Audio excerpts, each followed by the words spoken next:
ಬೊಂಬೆ ಹೇಳುತ್ತೈತೆ ಮತ್ತೆ ಹೇಳುತ್ತೈತೆ ನೀನೇ ರಾಜಕುಮಾರ.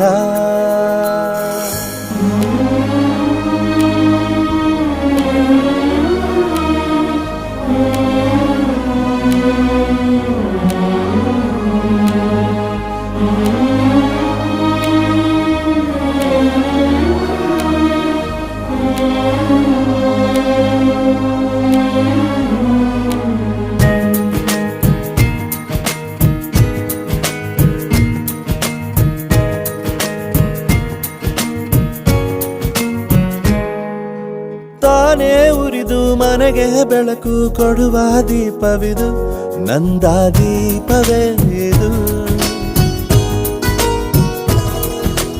ಆಡಿಸುವ ತನ ಕರುಣೆಯ ಮೇಲೆ ನಮ್ಮ ಪಾತ್ರವು, ಸಮಯದ ಸೂತ್ರವನ